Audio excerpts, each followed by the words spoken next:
All right, let me go ahead and send out these links to everybody. I just put the Zoom link in the chat and I went ahead and pinned it as well. I'm gonna go ahead and send out these mass ones.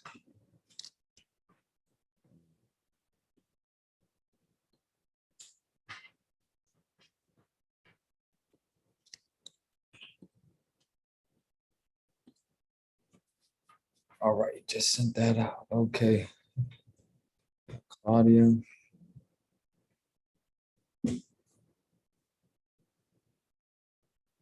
Hey Claudia, how you doing? Hi, Eric. I'm good. And you? Pretty good, pretty good. Ready for another good call. Yes, me too. Can't wait. I'm pumped. Yeah, that's the right energy. All right, hopefully we can get some more people on the call. But if it's just me and you, we'll still have a good call. Yeah, it's winding down to the holidays. People gonna fall off. Yeah. Well, today's gonna be the last live call this week. I'm gonna upload some videos over the weekend, and then I might just do some screen recordings for the rest of the challenges to give you guys some tips on like how to do research, further stuff like that.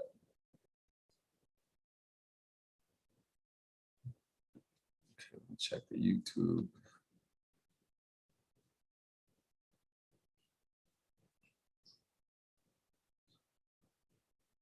I live for the comment section. What's up, man? I see you on YouTube. Okay. Well, we got some people that are watching. We don't have much in the Zoom, but I'll go ahead and start the call. Oh, we got Stanley coming in. You know what I wanted to ask you, Eric? I do a lot of, I'm sorry. I got my dog too. That's okay.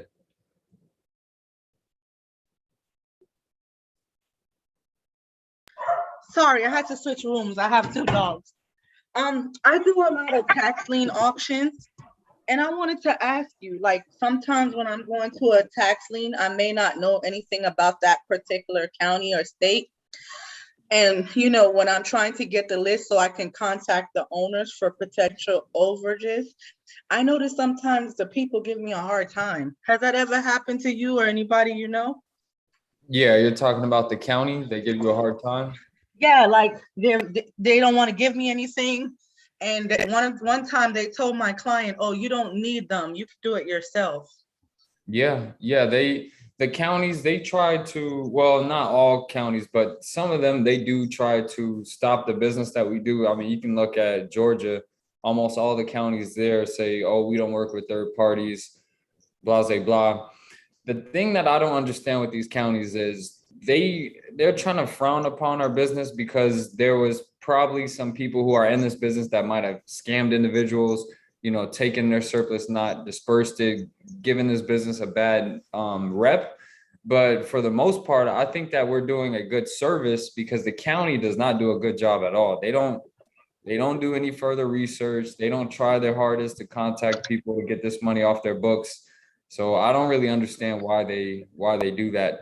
But what you can say to them if they're trying to deny you those lists, send them an email because all emails to the county are considered public record, and just say, okay, just to confirm, and this is on public record, you are telling me that you cannot give me public records information that is available to the public on these auction listings. So if you're just looking for the results from an auction or foreclosure, they should be able to give you that information. And one more thing, I did find like an attorney in Georgia because I'm looking at some stuff in Gwinnett County with another individual. And when I spoke to the attorney, he was like, he's already doing it. So he didn't want to sign an agreement with me because he said that's something a service he's already providing. He said we should leave it to the attorneys. Yeah, that's just him just trying to be an asshole. I'm working with an attorney in Indiana who is doing a lot of deals in Indiana, and he's working with me as well because we presented value. Okay, look, I understand that you're closing a lot of deals. What I'm doing is I'm bringing you deals. I'm doing all the due diligence. We're doing further research.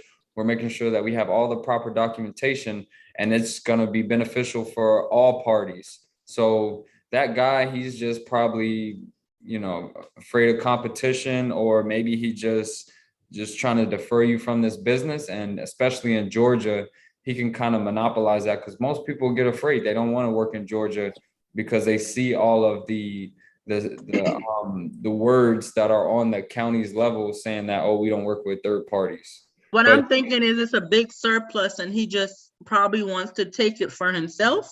oh yeah, So he they'll try don't to want to do that. sign with me. They'll definitely try to do that. They'll ask you, okay, send over the information on it. They'll definitely try to do that. They'll definitely try that. Okay, now I know. So I didn't send him anything yet. I was waiting for the call. Yeah, so before I send any documents regarding a claim to an attorney, I make sure that we're under contract first. We'll have a discussion, we'll talk about the business, we'll talk about my experience, but I will never give them a client's information, the surplus details, unless we are under contract, because there are some shiesty attorneys out there that'll try to, undercut you.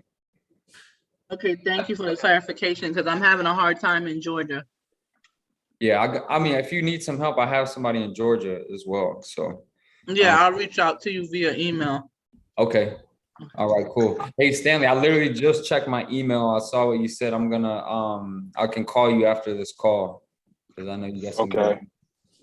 Yeah, I got some really great news. I mean, I worked for that. Yes, good. That's what it's all about. Okay, somebody on the YouTube said the counties just do not really want people to get their money, period. Yeah, that's true. I mean, this money that's being held at the county's office, they're making an interest on that. So yeah, that can be another reason. They don't, some counties, they actually can keep these funds and use it for their budget. So, they really don't care. If they cared, they would assign an actual team that was dedicated to do skip tracing, to do cold calling, to contact them. I know I was once talking to an official finder, because if you become a finder in a state for unclaimed state funds, you become a registered finder. But there's some official finders that work that are like officially representatives of the state. And this was in Massachusetts, and I asked him. He told me that he handles a lot of claims. He does the skip tracing. He does all the research, calls them.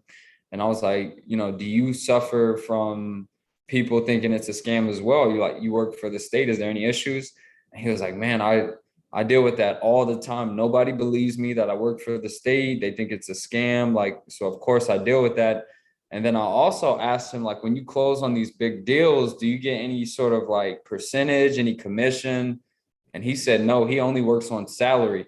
I'm pretty sure he gets paid a decent amount, but that could be something that you guys could do. So if you're looking to work for a government agency, a county or a state, in the state treasurer's office, you could possibly contact them, send them over a nice email, create like a resume, and explain that you're good at doing this. You're good at researching, you're good at contacting the individuals, and you would love to represent either the county or the state and help them, get these funds off of their budget, off of their books rather, because these counties, they can't keep those funds for that long. They need to turn them over to the state after a while. And then even when they're at the state, they need to get rid of those funds as well. So that's something that you guys could do. You can reach out to them.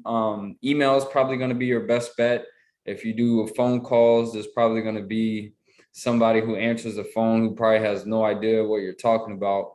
So I would just do as much research as possible, but that's another route in this business. You can actually work for the county or work for the state. Okay, so we'll go ahead and get started. Today is day 21. Once again, I appreciate everybody that joined the call today, taking time out of your day. I'll go ahead and start with the motivational tip. So you have to be able to turn your dream into a vision, and then turn that vision into a plan. So whatever goals that you have in mind, let's say if we're doing surplus funds, your goal might be, you want to dominate whatever state that you're in. You need to figure out how you can get from point A to point B.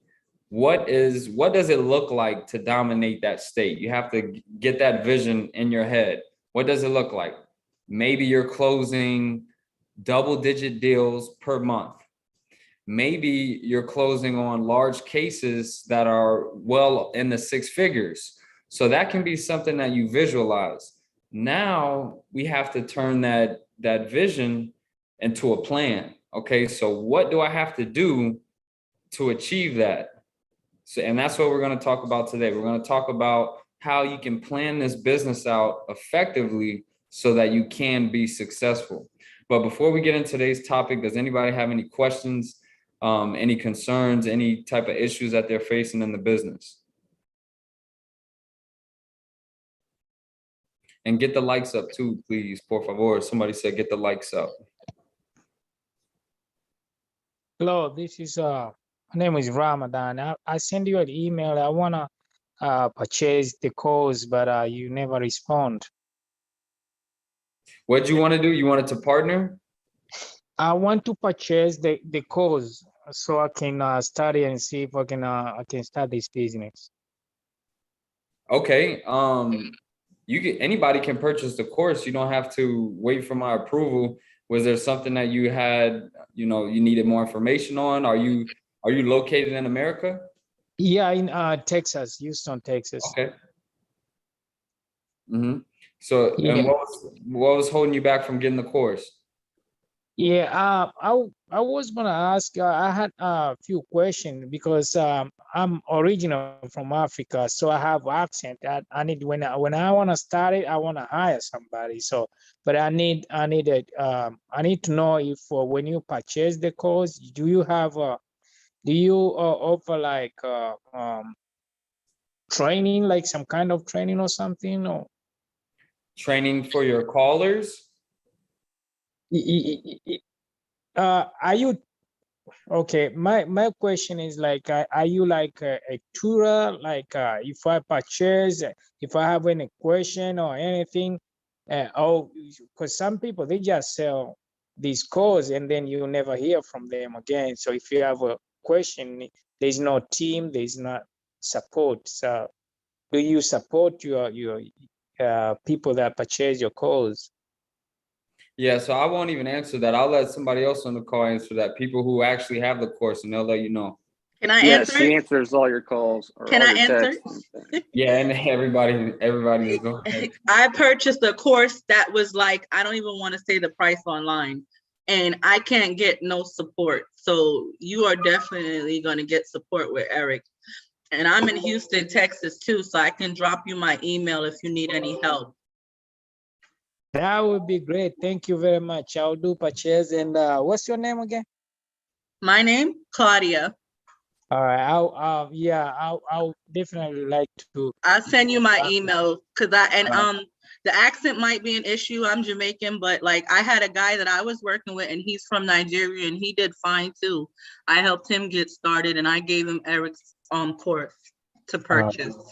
Thank you very much, Claudia. You're in good hands. Don't switch courses, please. All right.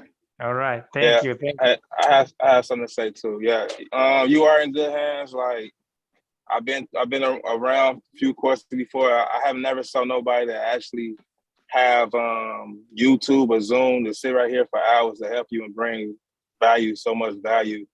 So I'm pretty sure you're in good hands. And he does answer emails. Just it gotta be something important. He'll get back. He's a little busy, but he'll get back to you. Yeah, you just got to be patient with him because he has his own obligations, but he does get back. Thank you, guys. I really appreciate it. I concur also with what everybody's saying. Probably the best around. And I've purchased this course. I've purchased $1,500 credit repair course from somebody out of Texas, which is fine. But at the end of the day, I can say Eric is the real deal. Reaching back out, also, James Johnson is a very, very stand-up guy. I probably talk with James Johnson at least 2 or 3 times a week. Outstanding guy as well. So he's always speaking highly of Eric himself with everything that's going on. So I can second and third that. after Stanley and Claudia. All right, thank you guys. Yeah, so and now I'll jump in. Yeah, I do support I do these lives, and once we're done with this 30-day challenge, I'm gonna have the Facebook group. So it's gonna be a community. So you're not on your own, you're gonna be able to network, you're gonna be able to communicate, you're gonna be able to get tips and tricks from other people doing the business, not just me, and support from my top students as well. James can help you out. Claudia is even giving a helping hand. We have other great individuals. So, it's a community over here. We can definitely help you out with that. And sometimes I do take a while to get back to emails. It depends on the importance of it, but I do get back. And then also sometimes you might have to send a follow-up email. I do have a lot of emails, and I have a lot of emails, but I'll get back to them.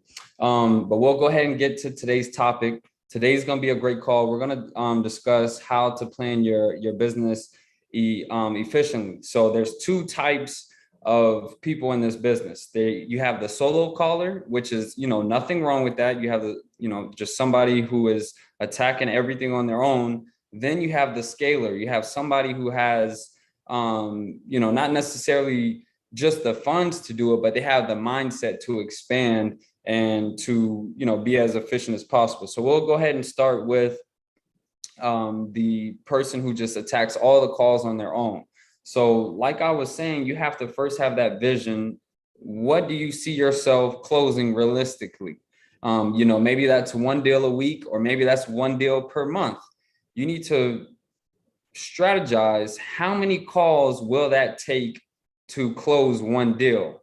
So if you're making 30 calls and that's just phone numbers, and you happen to get 5 people on the phone that are potential leads, out of that 5, how many can you effectively close on? Because not every person that you get on the phone or send an email to is going to close and do business with you. So after you identify that, you have your vision, you have your plan. Now we need to start formatting our week. So you need to format your week to be as efficient as possible. So what I like to do is, and this is the same process that I had when I started this business by myself. On Mondays, I like to take as much action as possible. I call this massive action Mondays. All right. And on these Mondays, I like to call as many people as possible. Literally as many phone calls that I possibly can do. This might take 3 hours. It might be 2 hours, whatever you have in your schedule. You want to try to take as much calls as you can on Monday. And the reason for this is this starts your week with momentum, because if you prolong making calls on Monday, you may not have the time to do that on Tuesday. Then Wednesday rolls around, you might make a few calls, then it's Thursday and it's Friday and it's the weekend. You want to start the week off with a win. I understand that, you might have a job or you might be tired on Mondays, but just think about that dream that you have and the end goal, and just figure out your why. Everybody always says, what's your why? So figure out your why and take as much action as possible on Mondays. On Tuesdays, now you can kind of relax a bit. You don't have to make as many phone calls.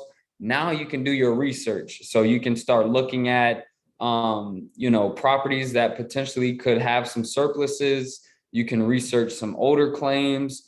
You can research some current claims. You might have to do some further research, do some investigating on social media, things of that nature. But Tuesday, you can kind of relax. Maybe you want to make some follow-up calls, some follow-up emails, but I would dedicate Tuesdays for research.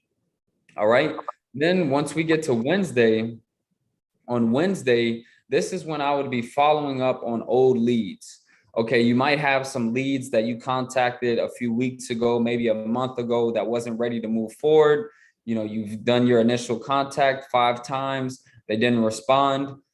Maybe they might be ready to work now. A month later, they're probably like, this guy, is he really a scammer, or is she really a scammer? They're contacting me a month later. You might hit them with some new evidence, and they might have been contacted by another company, and they might piece things together and say, you know what, this might be legit. Or maybe now you might have some more ammunition on them. Now we're getting close on crunch time to go ahead and file this claim. Maybe you might have picked up, new words you might be able to use on them. You've been watching the 30-day challenge, different strategies. But I would use Wednesdays to follow up on old leads that you have. Once we get to Thursday is going to be a huge call day. Okay, essentially this might be the last bang out day in the week. You're going to want to make as much calls as possible. So you see how that's just really 2 days of a lot of calls. So we have Monday. I mean, if I was doing this by myself, I would be making at least 50 calls on Monday and then 50 calls again on Thursday. That's 100, potential leads that you can contact. Out of that 100, I mean, hell, you got to get at least one person that's ready to move forward. And that's in 1 week. So if you see how you strategize this, each month you should be able to close on the deal, but it all depends on the action that you take, because this is all a numbers game. And then on the weekends, I would use that to plan for the next week, figure out what counties are hosting their foreclosures, how are they reporting these auctions, and then, strategize how you might want to follow up. You might want to contact somebody on, Friday afternoon. Maybe you have them scheduled out to go over some paperwork, some documents. You want to follow up. Maybe you need to do some further research on a claim that might be in the 6 figures or pretty expensive, but you weren't able to get in contact with anybody. Maybe you called all the numbers. Maybe you left the voicemails. Maybe you left text messages and nobody answered the phone. Nobody picked up. You're going to have to do further research. Now, I'll tell you guys about the importance of figuring out how the counties host their auctions.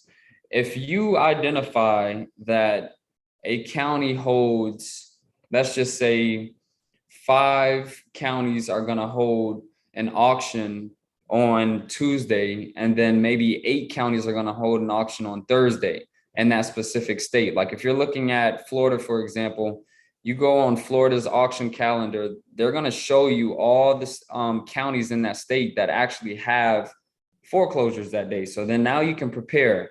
Okay, so if you see, on Tuesday, these counties have X amount of auctions, maybe you want to switch around your calendar to, all right, that might be my research day. I might wait and see what properties had a surplus. I might want to go ahead and do some thorough research and then the next day call them. Or maybe you've already identified, potential surplus opportunities and you've already done your research. So now when you see that the county is hosting an auction, as soon as it's over, boom, you have their phone number, you've already completed the research, and now you can contact them and get a deal done. So it's very important to identify how counties release their information with their auctions. If you're doing Florida, they're going to give the results of those auctions fairly easy. If you're doing, Ohio, Indiana, Texas, California, you're going to have to do a little bit more research, but you can identify this. And also you can use Excess Elite if you don't have that. When you go click on the county's information, most of the counties will say, how often their list is updated. So you can check that out as well. Does anybody have any questions when it comes to scheduling out your week? Maybe you might need some more insight on how you should schedule your week. No, everybody's good on that. Okay. All right, so now we can get into the second type of person, the scaler. And I've been getting a lot of emails, guys, people that are interested in getting the service where I train your callers, because I always say you can scale this business for a great price. Like most people think, oh, if I'm going to scale my business and I'm going to have cold callers, I'm going to have researchers, this is going to cost me thousands. That's actually not true. You can do this very inexpensively, especially with your cold callers. Like I mentioned before, you can get somebody who operates commission-based only. All you have to do is put a posting on any type of job recruiting website. We have Indeed. We have, what else do we have? We have Open Glassdoor. We have Craigslist. You can even put something on Facebook. You can do a posting on there. Will just said Fiverr. Yeah, you can hire somebody on Fiverr. I'm not sure if Fiverr has commission based only, but they definitely have somebody who you can call to do cold callers if you have that in your budget. Upwork as well. Yes, that's where you can get freelancers. Also, when it comes to having your researchers, you can get this very inexpensive as well by having virtual assistants. Somebody from overseas, you can pay them $4 an hour, and these are good virtual assistants. They're educated, they are well versed in a variety of things. They can send emails, they can perform research, they can do whatever you need to do. They may not necessarily be making calls because they'll have that accent, but they can do the research for you, which is crucial. As you know, that can be time consuming. So to be realistic, if you were scaling your business and you had a cold caller that was working commission based only, and you had a virtual assistant on $4 an hour, you could realistically close on a deal, because it's probably going to take you a couple of months. The amount of cost would be less than $1,000. And your deal that you get would, potentially could be, 10 plus thousand. And then that all depends on how much research your researcher is doing, how many hours they're working, because if that's the only out-of-pocket expense, that's where that's going to come into play. If you don't want to hire a researcher and maybe you want to do that, that's going to save you a lot of money. You can also get Excess Elite, which has the research for you. And then boom, you just, service this out to your cold caller. They'll be banging out calls for you, and you can kind of orchestrate things. Maybe you need to close on deals. But if you guys are interested in that program, I did come out with a video series that will help your cold callers. So if you're hiring somebody that is commission based only, and maybe you don't know how to train them, or you just don't have the time to train them, just send me an email and I'll train them for you, and I'll get them right. They'll know how to, get to emails fast. They'll know how to handle rebuttals. They'll know the business enough so that they can go ahead and close deals. They're not going to know it to the extent where they can go behind your back and start doing this business on their own, but they're definitely going to be helpful. So reach out to me for that. Stanley said, how much would that cost? So if we want live trainings where I'm doing Zoom calls, we're going to spend an hour per session. We're going to do actually an entire month. So it's going to be 4 calls per week, and that's going to be $600 for that. But if you just want where we're just going through the video trainings, that's already pre-recorded. It's nothing that you have to be on Zoom or anything like that. They just watched a series of videos, and that's over 10 videos. That's $400.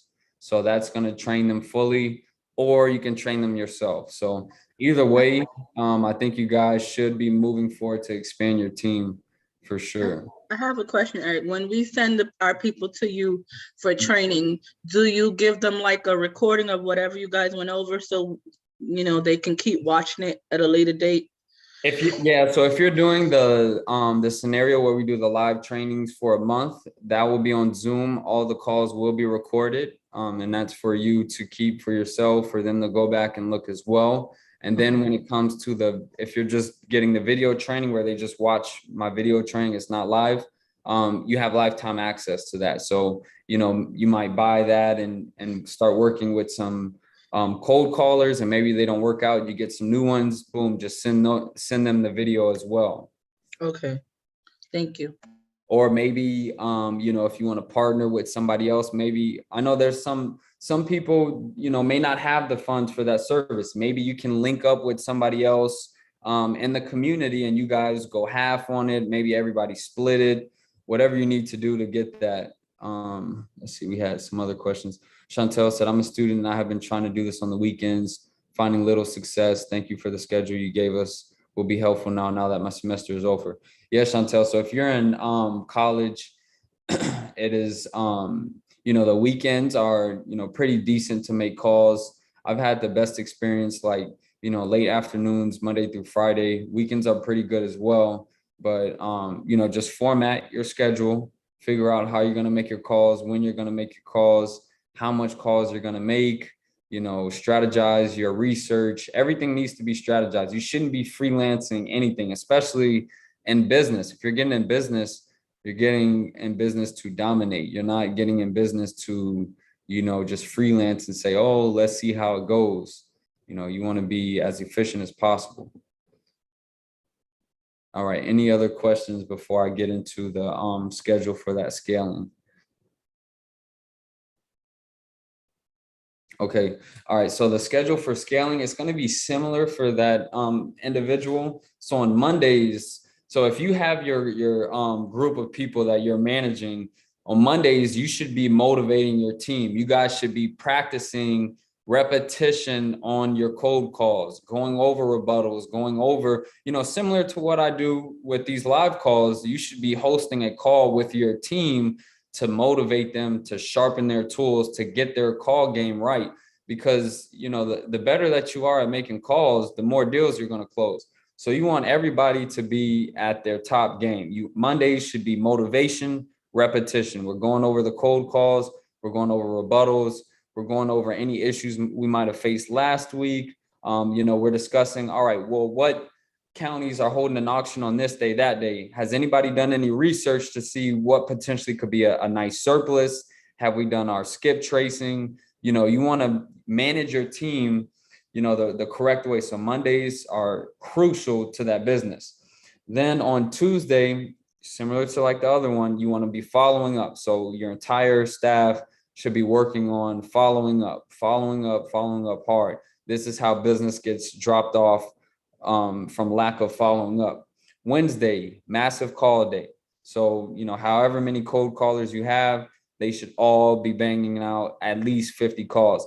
And if you actually invest in an auto dialer and you have maybe a team of 3 to 5 individuals that are making these cold calls and everybody's doing 50, they can bang out 50 calls in like 2-3 hours. So, you're going to end up calling 150 to 200 contacts in one day. And trust me, guys, you're going to get a deal. Somebody's going to get a deal. Somebody's going to get somebody on the phone that's ready to move forward. Thursday, same exact thing, massive call. You have individuals that are making calls for you, commission-based only, so they're looking to produce. This is a production-based opportunity. They want to close deals. So they're going to be making calls, contacting as many people as possible. And then Friday, we can maybe take it easy on the calls. We just want to follow up on some active leads. Because if you're calling at that high volume, you're definitely going to have some potential leads. I would dedicate Friday to follow up. And then weekends, you can give your staff a break and then get right back into it the next week. So that's going to be, really efficient. And also, I want to let you guys know, if you haven't started moving forward with expanding your business, scaling it, definitely look to do that going into 2022, because there's no reason why you shouldn't. There's endless amount of people who are out there that are good salesmen that might be retired, or maybe you might have some college students, that are just looking for an opportunity, looking for a job. This is a part-time job that they can do. They only need to dedicate, 2 to 3 hours per day, 1 to 2 hours a day, something like that. And they can make some good money. And you can present to them like, hey, this is a business that most people don't know about. You're going to be making a lot of calls. But if you get somebody on the line and, you're good at sales, you're a professional, you sound like an expert, you can close these deals and make a good amount of money. Now, it's going to be up to you to establish whatever percentage you're going to allow them. I would say at least 15%. So if you have somebody working 15% contingency, commission-based only, that's going to be 15% of what you guys take in. So if you're getting 30%, they're going to get 15% of that 30%. All right. So Claudia said, I use Hubstaff to monitor my VA's performance. Perfect. I don't even know what Hubstaff is, but that sounds great that you can monitor your VA's performance. That's great. It takes screenshots and stuff, and it tells you the time and how long they're active and stuff like that. It's like $20 a month. Okay. So that's working. We talked about this yesterday. You should want to have these business expenses, especially when you're operating this business at the rate where you're getting some good income coming in. Perfect. Is anybody interested in, scaling their business, looking to get these cold callers? Because we can discuss that today. We can talk about how you guys can, get your team going for 2022. I'm interested in it. Okay, that said Hardwright 03. What's your name? Sean. Sean. Okay, Sean. So right now, are you currently doing the business? I bought your course in June, and I Okay. run a landscaping business, and I've been busy up until 2 weeks ago. So now I Okay. got a little time. I got a little time to I found a VA on Facebook, paid them. I watched one of your videos a few weeks ago, and you was talking about getting some work done in Pennsylvania, and I bought the list, and so I have a list, and I've been sitting on it for a few weeks now, and now all I just need someone is to Contact do the me. calls for me. Okay. Well, perfect. So you have the training, you have the information. Now you just need to get that team going. I would recommend, like we just talked about, you can post a job opportunity, commission based only. Look, you might be able to find somebody on LinkedIn as well. There's so many different ways that you can find somebody commission based only. I'm not sure if you're near a college. Man, you can go to a college and put up flyers and people will contact you. And you got to think about, a college has thousands of students. So you're going to get somebody that's interested. You can potentially reach out to the college on their internship program. They might have things like that. You can say, hey, we're blase blah asset recovery. We're looking for some students that are interested in, sales. We have an internship opportunity for them. And they will send out emails, and maybe they might have a job for them.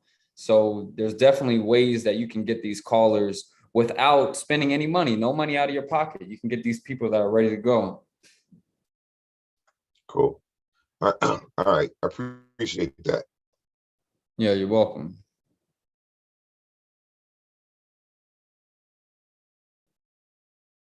Okay, so somebody said, let's hear about team structure, teams finders, callers, and filers, document filers. Yeah, so if you have your team that's ready to go, you want to establish job roles. So if somebody is handling the research, they should be doing pre-foreclosure researches where they're identifying potential surpluses, skip tracing that previous owner, finding phone numbers, maybe sending out mailers as well, informing individuals on what occurs after a foreclosure. But also they should be doing research on, old claims. They can also be doing research on new claims. So, just establish roles. So if you have your callers, set a target for them. Each day, I want to see you making at least, 40 phone calls. If you have somebody that is filing your documents, just, brief them on how to fill out these documents. You're going to have your agreement form, your limited power of attorney, your assignment of interest, your response funds payable, all things like that. Just prep them, make sure that they're able to, type up information. Also, they should be the ones who can do due diligence. They can be the individuals who go on the county's website to have everything together as proof, evidence that, these individuals are owed these funds. They can be taking the screenshots. They can be downloading documents. They should know how to send emails. So, if you want to take the format that I have, the template that I have in the course, the introductory email, they should know how to edit that. They should know how to send certain emails. This whole business is definitely scalable. Somebody also said, if you or anyone needs a professional skip tracer, I can help them. Let me know. I've been skip tracing investigations for 40 years. That was Jeff Bow in the YouTube comment section. And then also, let's see, we had somebody else that said, do you get the contracts in your course? What's included in the course? Yeah, Marjorie. So the documents that I just listed are in the course. You have the agreement form, you have the assignment of interest, you have the limited power of attorney, you have response funds payable, you have a cover letter, you have email templates, how to contact the county. It's a lot of trainings, documents, videos. It's going to tell you, you know, pretty much everything. Any surplus in car repo sales. That's a good question, Brad. I'm not really sure. Potentially that could be an untapped niche. I've never really heard about that, but it makes sense. It seemed like that would be valid. If somebody's car is repossessed, maybe there could be a surplus if they hold an auction for that car.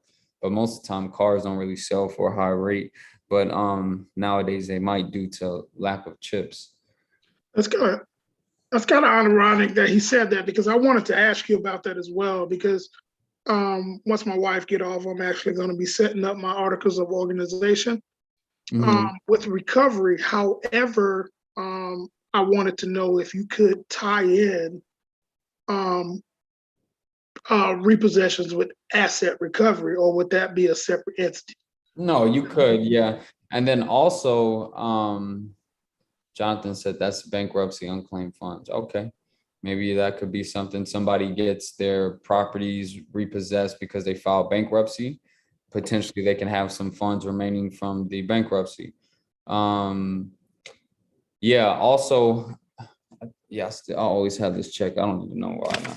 This check came from a diminished car value claim. So I got in an accident like a year and a half ago, and it wasn't my fault. It was somebody else's fault. They got in an accident. I had to get repairs, and that lowered the value of my vehicle. So I got a check for the difference in that vehicle from this company that called me, and they basically, the only reason I worked with them is because I was like, you know what, this sounds like something that I do. You know, they called me, they said, hey, you know, were you the owner of my vehicle? I'm like, yes.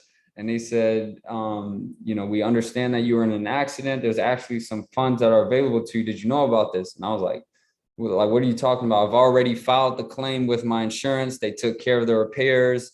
They took care of everything. You know, they gave me a rental car. And then they were like, no, but you're actually entitled some funds. We help people in filing these claims. I think it was a paralegal, actually. Yeah, paralegal. And I was like, okay. She said, it doesn't cost you anything up front. And it took like 3-4 months. But then after that, I received a check.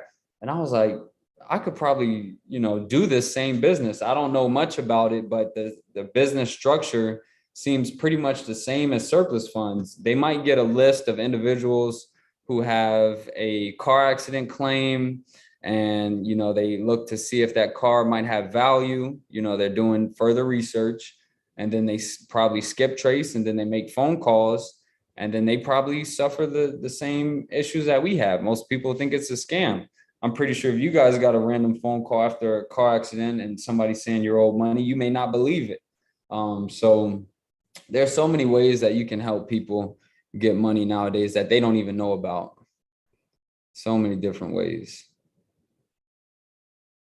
Okay, we got Will, other related car opportunities. Yeah, okay, we could talk about that, Will, for sure.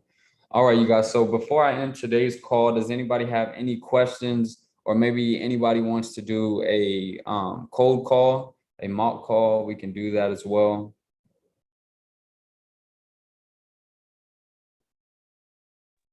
I have a question. Yes, go ahead, Mike. I talked to a guy today. He's in Florida. Wait a second, Mike. 1 second. We only have 1 like on this call. There's 44 people watching. Please, guys, get the likes up. Get the likes up. Go ahead, Mike. I'm sorry. Exactly the guy. I've got in touch with him. He does have a claim, but he's already got someone that has filed the claim for him, and he said he didn't understand what the guy went ahead and had done, because he knew he owed money.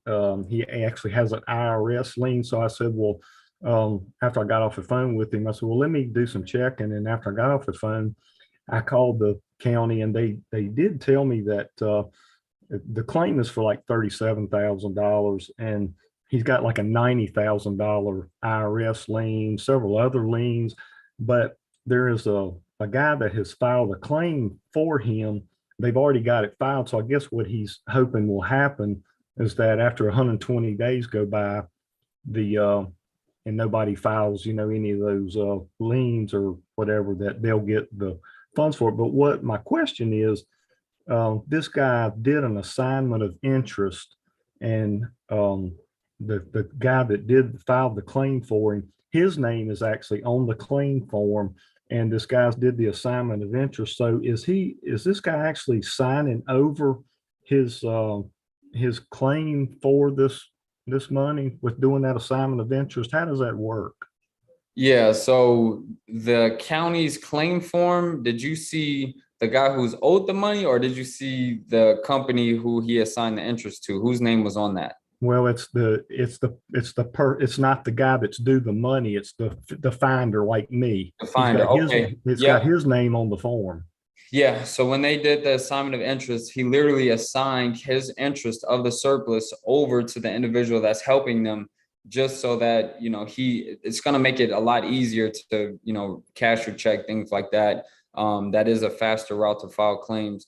You can do that. I have the assignment of interest in the course. But yeah, that guy pretty much gave all his rights to that finder. So will the finder owe him any money though, if there's money that comes out of the deal? yeah, so they definitely have it structured.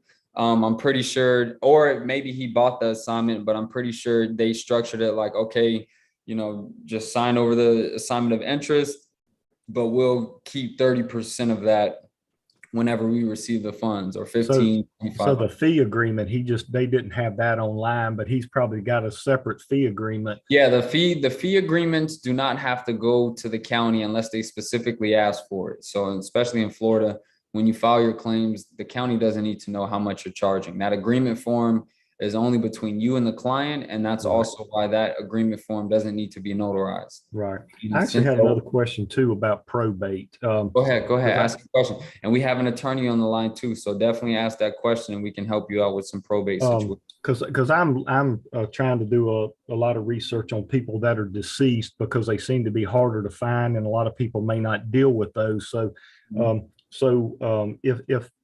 if there's no, and of course I'm looking up obituaries, to find out who the actual heirs are.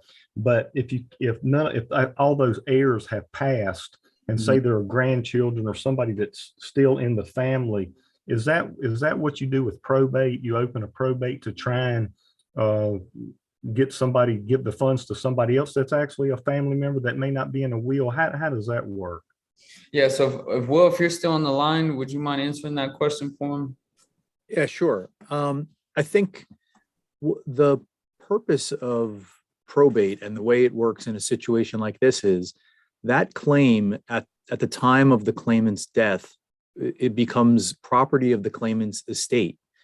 And so in order for it to be passed on to whoever the heirs are, there needs to be some mechanism that gets opened up in court. And that's when you open up the estate through the courts. So my understanding of your question is that the close relatives are now also deceased. And if that's right, really every state has its own set of intestacy laws. And intestacy is for you've died without a will. If there's a will, then the will gets put into court and the assets of the estate get divided up after expenses are taken out and paid for in accordance with the wishes of the deceased. Let's say they have a will and all the heirs within that will have passed. Okay. Can the money go to somebody else, like a grandchild or something that's not actually in the will, is my question. It's a good question. It would probably depend on the laws of that particular state. What state are you talking about? Well, just any state in general. In general? I mean, just that I might be trying to do a probate in. Sure. I mean, I actually work in Virginia, but is where I'm from. But this other one was out of Florida. But I would just more concerned about how the probate worked if I was trying to use that method. I would expect that with a little bit of legal research, you may want to engage an estate's attorney. But that answer is going to be driven by the state laws of how it's handled when there is a will, there is an estate, and then all of the heirs that are indicated in the will are deceased. Okay. Okay. All right. Okay. Thanks. Mhm. And I was going to tell you, Eric, that I actually am dealing with a lady that I have a deal going with that it's actually it's $125,000 claim, and it's three people involved with it. I can't find but one of them, but she's going to be due a third of the claim, and I'm waiting on her to get me a birth certificate and a marriage license, and I'm gonna file that, and hopefully that's going to be a successful claim. That if she can get me the paperwork that I need, that the attorney here in Virginia, the actual uh, county's attorney, told me, what I needed to get from her, and she's in the process of getting me that. Hopefully she will, and that'll, I've got it set up with a 30% of her third of that. So if that Awesome. works out, that'll be my first successful claim. Oh man, that sounds great. So that's a great situation right there. You contacted the county and they gave you the information pretty easy, huh? Yeah, and they, I was kind of reluctant about calling them because I've talked to a lot of different officials at different cities and counties, and some of them will just treat you like a dog. I mean, and I know why, because if they don't ever turn over this money, they get to use it for their, the state. So they're not, most of them aren't going to give you information. You have to pry it out of them. But here where I'm at, they're actually pretty nice about telling you anything you need to know. Yeah, for sure. That's great, man. And I'm glad that you dropped that nugget, because there's a lot of people on this call that are probably hesitant about contacting the county. They're afraid. You guys, this business is not illegal. Majority of the information that we're asking is public records, or you're just looking for a little bit more insight on, how to file a claim. So they should be able to release that information to you. Yeah, I didn't mean to take up all your time, but I just wanted to commend you on this. This is a great course. I have gotten other ones, and they've given me a lot of information, and I still, have not, closed on anything. But the information that I've gotten from your course is really, leaps and bounds above, anything else I found. So I appreciate your course. Yeah, thank you so much. And just the way you sound trustworthy. So I'm pretty sure you're going to get way more deals than the one that you just got now. Well, I'm making a ton of phone calls, but most of them that I get in touch with are people that either say, they don't live, the people I'm trying to contact don't live there, so I'm all ready to, give them my spiel and everything. And they say, well, that such person doesn't live here. So, and then everybody's going to run into that. But I haven't run into too many people to talk to that aren't willing to work with me that yet, but I mean, I'm in this thing for the long haul, but I'm gonna make it work. And I'm probably going to talk to you about getting some help from you too, as far as training people in that route, but trying to get a little bit more knowledgeable about what I'm doing. For sure. Out of curiosity, how old are you?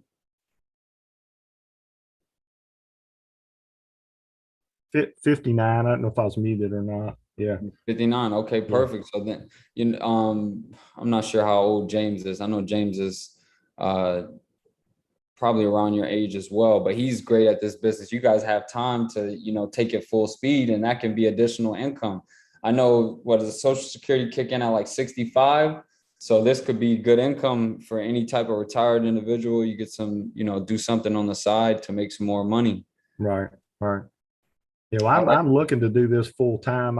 What I'm doing right now, I'm not real happy with. I've been in business for myself my whole life. I'm a class A general contractor, but buildings kind of, I do more remodeling of foreclosures than I do anything right now, and I sell pest control too as well. So I'm kind of trying to get away from both of those and doing this, because I'd rather sit here, on this computer or make phone calls than I have to get out here digging the ground or do anything, that's hard work. Yeah. Okay. All right. Awesome. Thanks, man. Yeah. Thank you for sharing it. And if anybody wants to share any type of experiences they have, that's what these calls are for as well, because people, they like to hear the stories, that the business works, so that they're getting success, and you might have some issues that other people have faced, and they can tell you how to get over that. So somebody asked a question. Let's see. Pontif. I'm not sure how to say that. Pontiff. Somebody said, where's the how to find attorneys in the course? So there's a chapter, and it literally says how to find attorneys. So just look for that in the course. It's there. It's going to give you links to find attorneys that work based on contingency. I have an audio snippet that's telling you like how to be prepared when it comes to speaking with an attorney. And then also, Will, since I have you on the line, maybe you can just drop a few little gems on how people can find an attorney to work with in this business. Sure, sure. I think, first of all, you can always reach out for me, and I'm happy to help you try to find attorneys. I'm in the process of looking at reciprocal licensure in Arizona and Georgia and a couple of other places. So I may be able to help some people out there too, if I'm able to get that done based on my Pennsylvania license. In terms of finding other attorneys, there are a couple of places that are directories online. There's lawyers.com, Avo, which is avvo.com, and they have a rating system where people give feedback on attorneys. But I think what you probably want to do is, whether it's through lawyers.com or avo.com or just a Google search, you want to do attorneys in blank, whatever the geographical location is that you want. I think you want it to, attorneys can work throughout the state where they're licensed. Some attorneys like to work a little closer to where they live and their offices. So I would do it in a search for a lawyer in a certain geographical location around where the claim is based. And then I would tend towards someone who is a real estate lawyer or has some real estate experience, and someone who has some estates or trusts and estates experience. Those people sometimes are estate planning lawyers. Sometimes they are indicated as wills, trusts, and estates.